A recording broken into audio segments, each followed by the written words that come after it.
o anúncio do aumento extraordinário da tarifa de eletricidade é um cálculo matemático, advém de um cálculo matemático.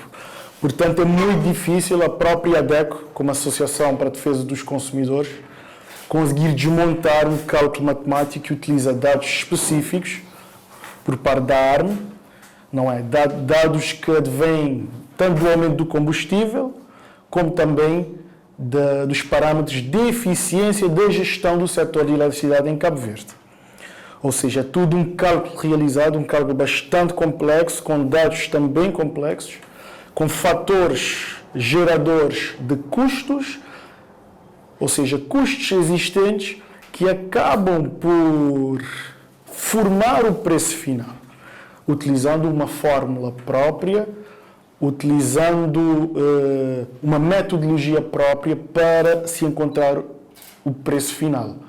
Ou seja, para conseguir desmontar isso, teríamos de fazer um exercício de consultoria muito complexo e encontrar outros dados, outros custos, outros fatores, para então sim conseguir, com dados científicos, utilizando uma metodologia científica de consultoria, no que toca aos preços, aos custos dos combustíveis e ao preço do setor da eletricidade, para então conseguir dialogar com outros dados.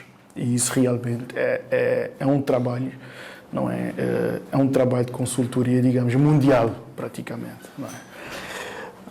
Portanto, o que é que a ARME descreveu na sua nota explicativa é que esse aumento, se utilizando os valores reais de uma forma objetiva, seria de 18,07 escudos. Mas, mais uma vez, segundo a ARME, por causa da subsidiação do governo, tem um aumento de somente 4,75 escudos. Isso é o que foi referido na nota explicativa. E, portanto, o consumidor da Eletra, BTN, que é o mais utilizado, vai pagar 31,89 escudos no primeiro escalão e 39 escudos no segundo escalão. Ou seja, o segundo escalão, como nós sabemos, é até 60 kWh. Já o consumidor final da AEB, não é? Boa Vista, pagaria 36,75 no primeiro escalão escudos e 44,15 escudos no segundo escalão. Mais uma vez utilizou-se o argumento da subida generalizada a nível mundial dos combustíveis e também nacional, e principalmente dos combustíveis que são utilizados para produzir eletricidade em Cabo Verde, que é o Fuel 180, o Fuel 380 e o gasóleo, eletricidade. E mais uma vez utilizou-se o argumento da guerra Rússia-Ucrânia, que tem provocado essa subida generalizada dos combustíveis a nível mundial e também nacional. Segundo os dados, 70% da formação do preço final da eletricidade advém do custo dos combustíveis. Ok, a ADECO realmente observa que tem tido esse aumento generalizado a nível mundial, porém a ADECO entende que o preço da eletricidade, o preço do serviço de fornecimento de eletricidade em Cabo Verde sempre foi elevado. Sempre foi elevado. Por causa de fatores internos.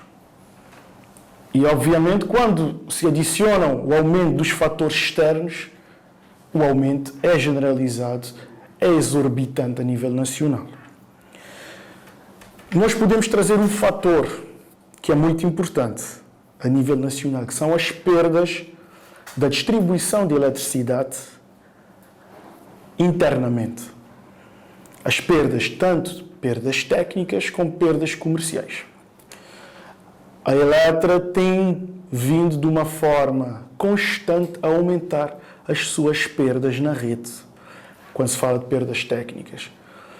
A Eletra apresentou no seu relatório, em 2020, uma perda de 26% no setor da eletricidade. Imagine-se que nós produzimos, que a Eletra produz, digamos, 100%, não é, de eletricidade e 26% é perdido. É um valor enorme, é um valor exorbitante. Quando falamos de perdas técnicas, falamos de perdas na rede. Por exemplo, eu produzo eletricidade, mas que não é entregue ao consumidor, que é perdido na rede de distribuição. Digamos, a eletricidade fica naquela rede e não se desloca para a casa do consumidor. É uma perda, é um exemplo de perda. Também nós temos o exemplo de contadores antigos que podem marcar um valor, mas na verdade o valor entregue é muito maior, por exemplo, ao consumidor. Isso também é um exemplo de perda. E são perdas técnicas. Existem vários outros exemplos de perdas técnicas, mas a verdade é que essas perdas continuam a ocorrer, não é? Continuam a ocorrer e que a DECO não vê, a empresa de eletricidade, a DECO não vê um formato de ação para diminuir essas perdas e tornar essa distribuição mais eficiente. Mas também falamos de perdas comerciais. O roubo de energia, hoje em dia. O roubo de energia é algo amplamente ocorrido em Cabo Verde. Só na Eletra Sul, hoje em dia, em termos de perdas, temos perdas de 35%. Pessoal, isso não é real. Não é real. E o que é que a DECO questiona, né? As empresas que prestam serviço de eletricidade, é se esse valor é repassado ao outro consumidor.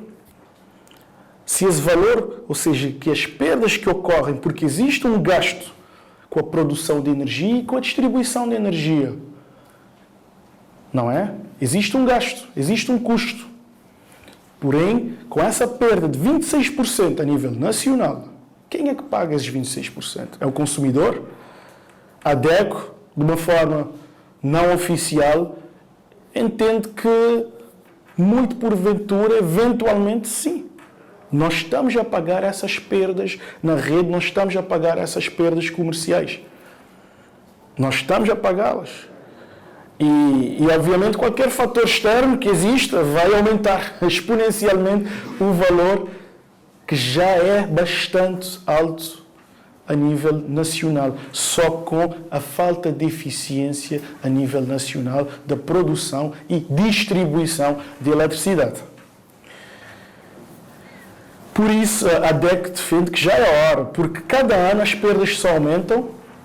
E o que é que a DECO observa é que não existe uma força-tarefa de empresas de eletricidade, governo, agência reguladora multissectorial da economia e municípios para combater as perdas.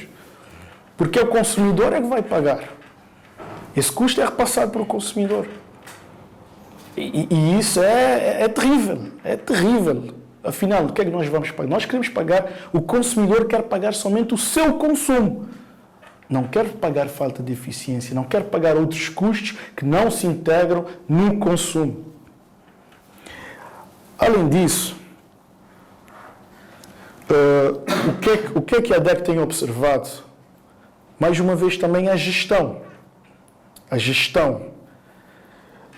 Existem 3 tipos, como já dito, de combustíveis utilizados para a produção de energia, para a produção de eletricidade. E o que é que nós temos nesses casos é Fuel 180, Fuel 380 e o gasóleo e eletricidade. O mais caro deles todos é gasóleo e eletricidade, que neste momento está a 117 escudos. Depois nós temos Fuel 180,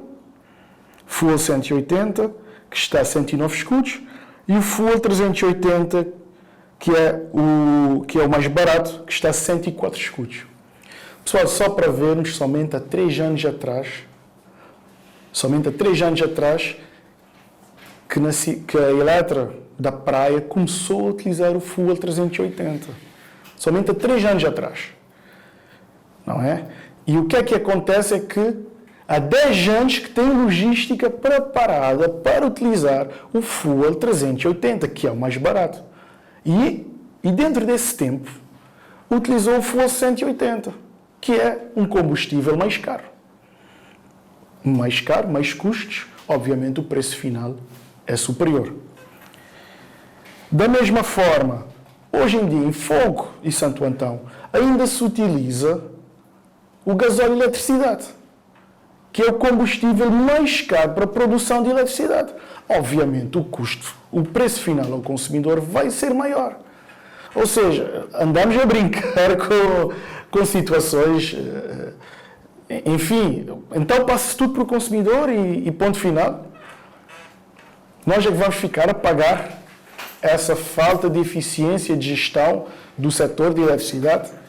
É irreal, é surreal realmente.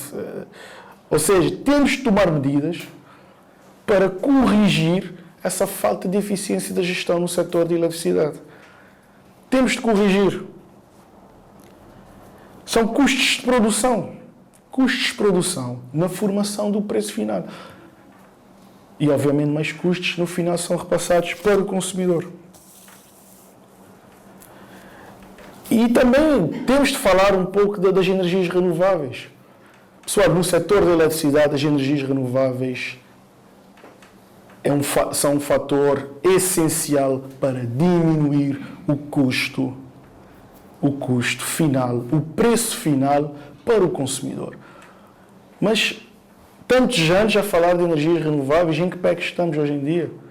Por que é que ainda não demos o passo realmente, o salto para a produção de energias renováveis? O que é que a Eletra espera?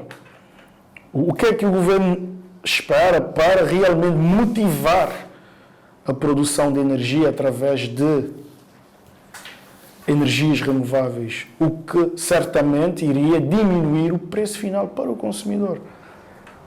Não é? E, entretanto, a Eletra perde, a empresa de energia perde, tem perdas, tem dívidas, e o consumidor vê só o seu preço final aumentar. E o que é que vai acontecer? Vai reduzir o orçamento familiar. Vai reduzir o orçamento familiar. E nós ficamos aqui dependentes de fatores externos, sempre a fundamentar com fatores externos, enquanto que nós não fazemos o nosso trabalho de casa. Porque se fizermos o nosso trabalho de casa, os fatores externos têm impacto, mas têm um impacto menor. Tem um impacto menor. Então, pessoal, vamos fazer o nosso trabalho de casa no setor de energia para que os impactos exógenos, os impactos externos, não tenham um impacto assim tão grande, a fim de, em cada vez, estarmos a pagar, em média, 35 escudos. 35 escudos por quilowatt por hora.